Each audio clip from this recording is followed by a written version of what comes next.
Good evening. Welcome to Express News. I'm Anil Thomas. Let's get started with the top 100 stories of the day.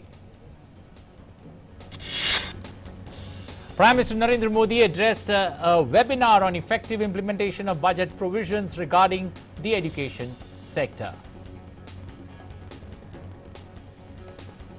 The self-reliant India, confidence of the youth of the country is equally important. Confidence comes only when the youth has complete faith in their education and knowledge. Prime Minister stressed on the need to implement all the provisions of the national education policy from pre-nursery to PhD quickly and said that the budget will be of immense help in this regard. Prime Minister said that the second biggest focus after health in this year's budget is on education, skill, research and innovation. He called for a better synergy between colleges and universities of the country. He said the emphasis placed in this budget on skill development, upgradation and apprenticeship is unprecedented. Prime Minister also said that this budget has further expanded the efforts made to link education with employability and entrepreneurship capabilities over the years. As a result of these efforts, today India has come in the top 3 countries in terms of scientific publications, number of PhD scholars and startup ecosystem. He said India has joined the top 50 rank in the Global Innovation Index and is continuously improving. Prime Minister said the new education policy has encouraged the use of more and more local languages. He added, now it is the responsibility of all the academics, experts of every language, how the best content of the country and the world should be prepared in Indian languages.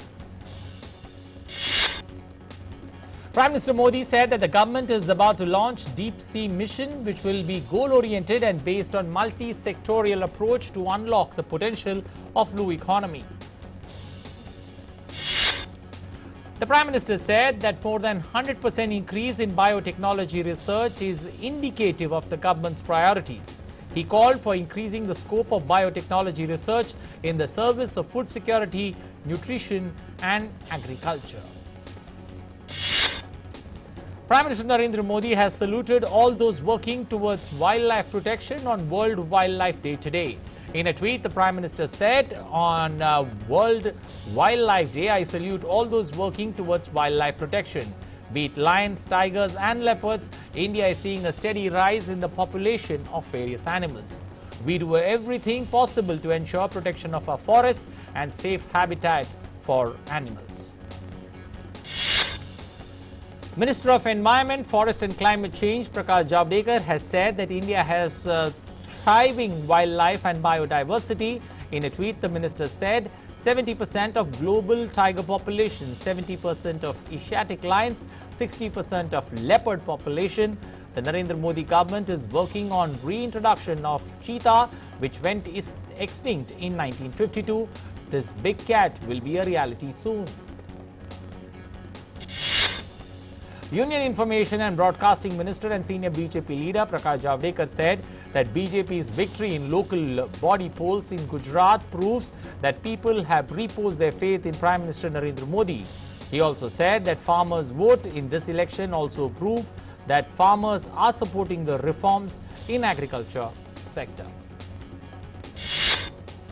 On the occasion of World Hearing Day, Union Minister Dr. Harshvardhan today virtually inaugurated 6 outreach service centers for communication disorders set by the All India Institute of Speech and Hearing. Karnataka Chief Minister B.S. Yediyurappa today accepted the resignation of Minister Ramesh Jarkiholi.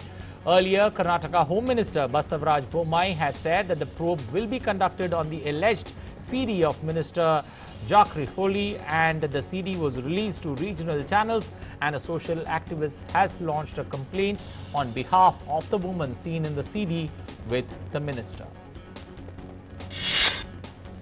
President Ramnath Kovind today received the first dose of the homemade COVID-19 vaccine at the Army Hospital Research and Referral in New Delhi. Goa Chief Minister Dr. Pramod Sawant received the first dose for COVID-19 vaccine at the Primary Health Centre, Shankli. Dr. Sawant said that the COVID vaccine is given free of cost in government facilities in Goa. CM appealed to all those eligible to come forward and get vaccinated. Maharashtra, Kerala, Punjab, Tamil Nadu, Gujarat and Karnataka continue to report a surge in the COVID daily new cases. Together, these states account for 85.95% of the new cases reported in the past 24 hours. 14,989 new cases registered in the last 24 hours. Maharashtra has reported the highest daily new cases at 7,863. It is followed by Kerala with 2,938 cases, while Punjab has reported 729 new cases of COVID-19. Maharashtra alone accounted for a weekly increase of 16,012 cases in terms of number of cases. In percentage terms, Punjab reported the weekly increase of 71.5%. That's roughly around 1,783 cases. The centre is continuously engaging with the states and union territories reporting higher caseload of active cases and those reporting a spike in the daily new COVID cases. India's total active caseload has reached 1,70,126 today. India's present active caseload now stands at 1.53% of the total positive cases. The second dose of COVID-19 vaccination started on 13th of February 2021 for those beneficiaries who have completed 28 days after receipt of the first dose. The next phase of COVID-19 vaccination commenced from the 1st of March 2021 for those who are over 60 years of age and for people aged 45 and above with specified comorbid conditions. More than 1,56 lakh vaccine doses have been administered through 3,12,188 sessions as per the provisional report till 7 a.m. this morning. As on day 46 of the vaccination drive, a total of 7,68,730 vaccine doses were given, out of which 6,52,501 beneficiaries were vaccinated across 10,527 sessions for the first dose and 1,16,229 healthcare workers received their second dose of vaccine.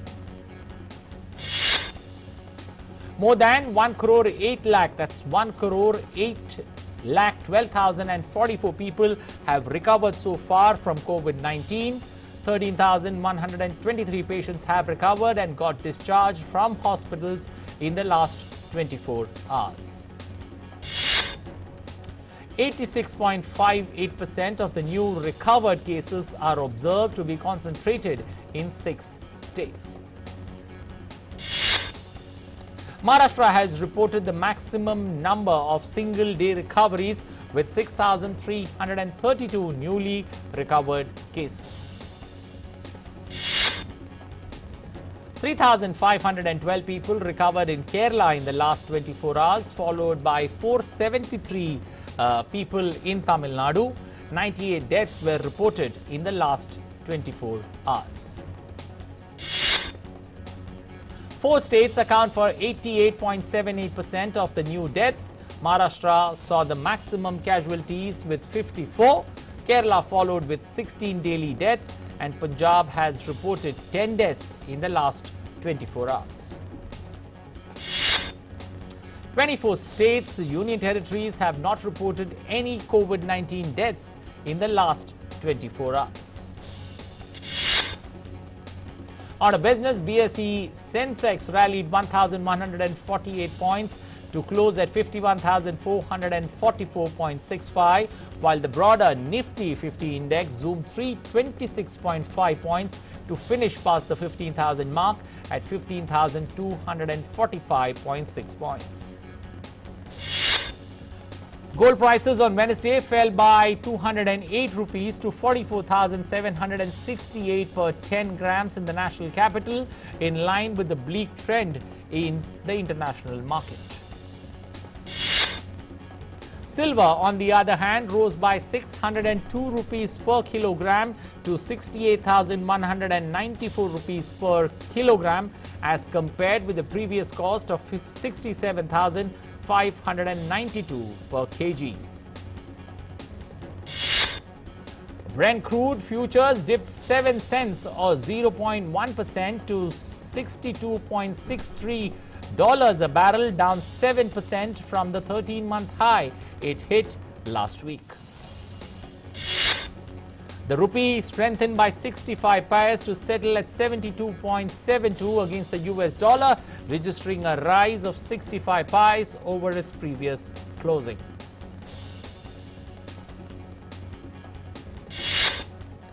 India's first auction of telecom spectrum in 5 years ended on Tuesday with 77,814.8 crore of airwaves being brought mostly by Reliance.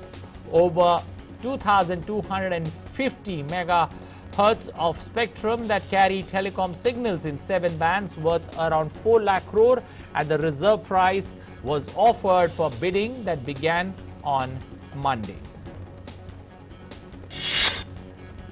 India's service activity expanded at the fastest rate in a year. During February, the seasonally adjusted India Services Business Activity Index rose from 52.8 in Jan to 55.3 in Feb, hinting at a sharpest rate of expansion in output in a year and improved demand and more favorable market conditions.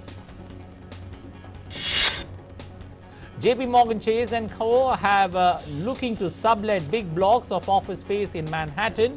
The bank is looking to sublet just under 7 lakh square feet at 4 New York Plaza in the financial district and more than 1 lakh square feet at 5 Manhattan West in the Hudson Yards area. Alibaba and Ant Group founder Jack Ma has lost the title of China's richest man. Ma and his family had held the top spot for China's richest in the Hurun Global Rich list in 2020 and 2019, but now trail in the 4th place behind bottled water maker Nongfu Springs' Zhong Shanshan. Japanese billionaire Hushaku Misawa on Wednesday opened a private lunar expedition and invited 8 people from around the world to join the mission. He said 10 to 12 people will be on board the spaceship, which is expected to loop around the moon before returning to Earth. Well, over 11 crore 54 lakh 54 lakh people have tested positive for COVID-19 globally so far. As many as 9 crore 11 lakh people have recovered from COVID-19. The virus has claimed more than 25 lakh 62,000 lives worldwide. US remains the worst affected country from COVID-19. The country has so far reported over 2 crore 93 lakh positive cases. The virus has claimed the lives of more than 5 lakh 29,000 people due to COVID-19 in America. Brazil on Tuesday registered a record 1,641 deaths in the last 24 hours due to COVID-19. The country has reported more than 2 crore 57,000 COVID cases. Brazil has the second highest national death toll after the United States of America. President Joe Biden on Tuesday said that US was on track to have enough vaccines for every adult in the country by the end of May this year.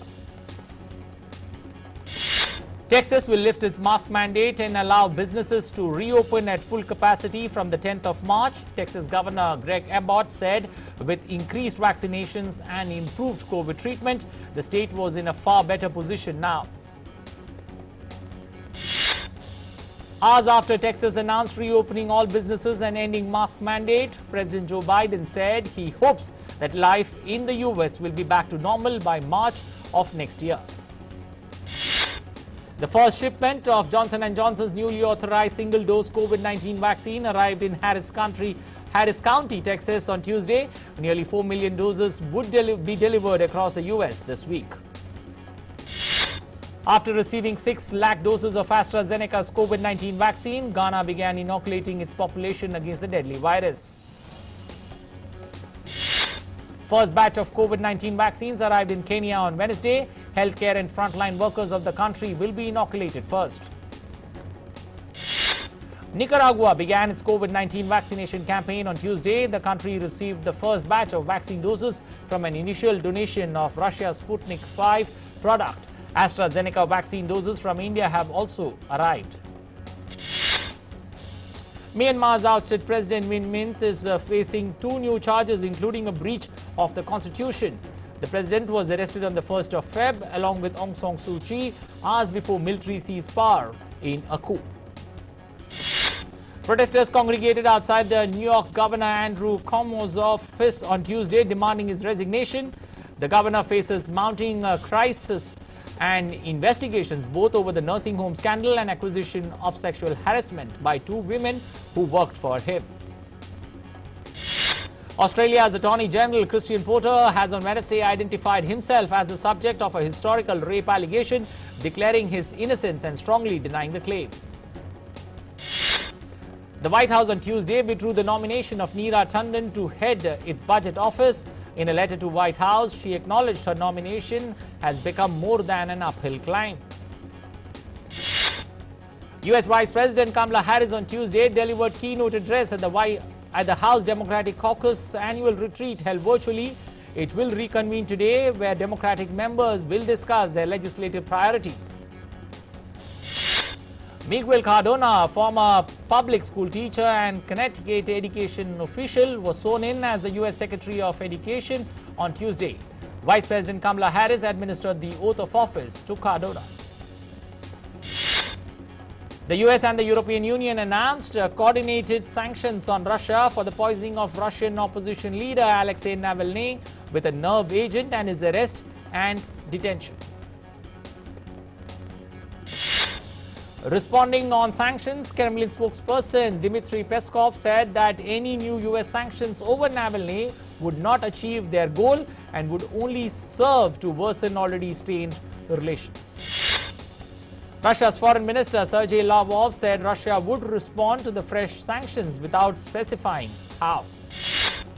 Ahead of tabling the budget, British Finance Minister Rishi Sunak on Wednesday said he will lay out the UK's government's tax and spending plans. He said he will do whatever it takes to support the economy. With the advent of summers and the spring season blooming in, Kamati Gardens in Gujarat's Vadodara is hosting its annual flower show. In the show, varieties of colorful flowers can be seen blooming in. Indigenous Horses Society of India organized a horse show specifically meant for domestic breeds in southern Coimbatore city on Monday evening. More than 60 horses participated in the show. Indonesia's Mount Sinabung volcano sent a cloud of hot ash as high as 5 kilometers on Tuesday in its first big eruption since August last year. Mount Sinabung's activity has increased since last year, and the alert for the volcano in North Sumatra province has been placed at the second highest level. A Porsche car owned by Argentina's soccer great Diego Maradona during his forgotten final season in Europe will go under the hammer this week. Maradona drove the 1992 silver Porsche 911 to and from training and for matches. The Taronga Conservative Society Australia will soon establish the world's first platypus refuge facility. The facility will be built at Taronga's Western Plains Zoo by 2022 with a capacity to house 65 platypus at a time. With an initiative targeted at teaching women the skill of Al-Hadab in Jordan Salt, Thyra Arabayat, the founder of Mahadabat Al-Hadab, is passing on her skills to help women gain more financial independence as well as preserve the traditional handcraft of embellishing the edges of the traditional Jordan scarf. As the world was shut inside due to the pandemic, Kazakhstan's glaciers were left aloof. But now, and restriction eased, Kazakhs are flocking to the magnificent glaciers of the Tian. Bogdanovich Glacier, located in the Tian Shan mountain range near Almaty. Six children's books written decades ago by Dr. Seuss has been pulled from publication over racist and insensitive images. The books, originally published between 1937 and 1976, contain numerous caricatures of Asian and black people that incorporate stereotypes. Sanitary measures in Geneva did not stop two tango dancers from staging a small performance when two dancers secured authorization to hold a small performance on a commercial street but were not allowed to play recorded music. The result, a silent tango with no touching and with two dancers in full protective gear.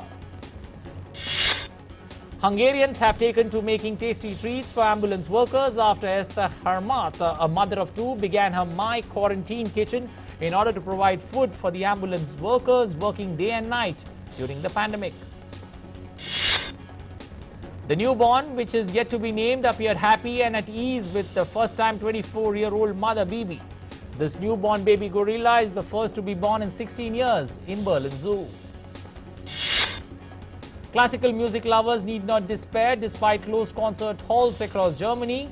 Frankfurters who are hungry for culture can now call a concert instead of a pizza. Greenland, the world's biggest island, attracts not just the tourists but mining companies as well. Due to huge resources of metals, this island is witnessing a race for approval for two Australian companies to dig the world's biggest undeveloped deposits of rare earth metals. Scientists examine key parts of the nearly complete and well-preserved fossil named Littlefoot that inhabited South Africa 3.67 million years ago at Britain's National Cyclotron Facility, Diamond Light Square. The scanning focused upon Littlefoot as a possible direct ancestor of humans. Google is teaming up with two global insurers to cover cyber breaches and related risks for businesses that use its cloud services. Major insurances have been treading carefully on cyber risks for years, but the tie-up between Google, Allianz and Munich Re gives the insurers special access to data. Team India all set to take on England in the fourth and final test of the ongoing four-match series on Thursday in Ahmedabad. India need to win or draw the final test of the series to confirm their berth in the World Test Championship final against New Zealand at Lord's in June this year. Indian pacer Umesh Yadav is fit again after injuring his calf in Australia and could be in action during the fourth and final test against England. Australia hammered New Zealand in the third T20 of the five-match series, and it's now evenly poised at, interestingly poised at 1-2. It was a must-win scenario for the Aussies, and they came out in flying colours. Aaron Finch and Glenn Maxwell helping Australia register 208 for 4 in 20 overs. Under fire, skipper Aaron Finch hit 69, his best T20 international score in more than 2 years, and Glenn Maxwell smashed 70 from 31. Union Territory of Jammu and Kashmir topped the medal tally in the second edition of Khelo India Winter National Games. Jammu and Kashmir won 11 gold, 18 silver, 5 bronze. The Indian men's hockey team played out a 1-1 draw against Germany in the second match of its 4-match tour of Europe. Jarmanpreet opened the scoring for India in the 4th minute, while Martin Hanna scored the equalizer for the hosts. Indian badminton players Ashwini Punappa and Swastvi Sairaj Ranki Reddy made an impressive start to their mixed doubles campaign at the Swiss Open. Ashwini and Satvik won 21-18, 21-10 in a 38-minute encounter in Basel. The much popular Indo-Pak pairing of Rohan Bopanna and Esamul Haq Qureshi will be back after 6 years on the tennis courts when they compete at the ATP 500 event in Mexico from March 15th. Manisha Keer recorded her best ever finish at an ISSF World Cup shotgun stage, finishing 7th in the women's trap competition on Tuesday in Cairo in Egypt. Manisha was hard done by a final round of 21 as she finished with a score of 113 in qualifying, which got her a 3-way shoot-off for the last 2 final spots. Pep Guardiola's Manchester City makes it a staggering 21 wins in a row, beating Wolverhampton Wanderers 4-1 in their Premier League match. Man City are one of the just 3 teams from the Big 5 European leagues to record more than 20 consecutive victories after Bayern Munich in 2020 and Real Madrid in 2014. Ronaldo hit his 20th Italian league goal of the season in convincing fashion against Spezia. Federico Chiesa and Alvaro Morata also scored for Juventus. Juventus won 3-0 to move within 3 points of second-placed AC Milan in the Italian league points table. Sudanese moviegoers are enjoying what organizers are saying is their first drive-in cinema after a festival showcasing the country's resurgent post-uprising film scene moved outdoors this year due to COVID-19 pandemic. About 100 vehicles gathered to watch films. This week's festival expanded to include Sudanese films in 2018, once heavily regulated by the regime of former President Omar al-Bashir. Public spaces in Sudan are being slowly reclaimed, helping a reunited art scene. Demon Slayer Mugen Train has opened in the US cinemas. The film has its first screening at the Coral Gables in Florida on Feb 26. The film has been riding high in Japanese theaters. T.I. will not be returning for Marvel Studios' upcoming Ant-Man and the Wasp. Quantumania in Ant-Man and the Wasp. T.I. played Dave, a friend to Paul Rudd's Scott Lang. Hugh Grant has been cast as the main antagonist role in Dungeons and Dragons. At the same time, Sophia Lillis will join the boldface name of a production. Netflix new series Ginny and Georgia drew the ire of Taylor Swift fans over the weekend as they objected to the series featuring a joke about the superstar singer-songwriter's love life. Terming it as a pure sexist joke, Swift said that one should stop degrading hard-working women by defining them. Meghan, Britain's Duchess of Sussex, is seeking £1.5 million in legal costs after she won a privacy claim against the Mail on Sunday, which had printed extracts of a letter she wrote to her father. Last month, a judge at London's High Court ruled the tabloid had breached her privacy and infringed her copyright by publishing parts of a 5-page letter she wrote to her father, Thomas Markle. Photographer Mick Rock, known for some of the most recognizable pictures of rock legends, is marking his 51 years working in the music industry with a new project collaborating with urban artist Findak. Midaro is a combination of photography with painting.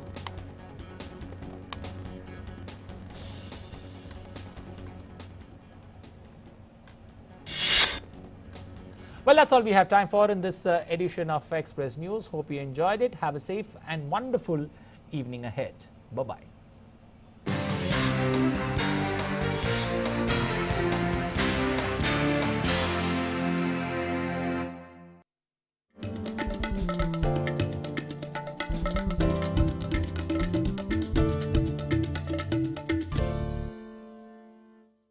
क्या बात है, बहुत ठीक लग रहा है।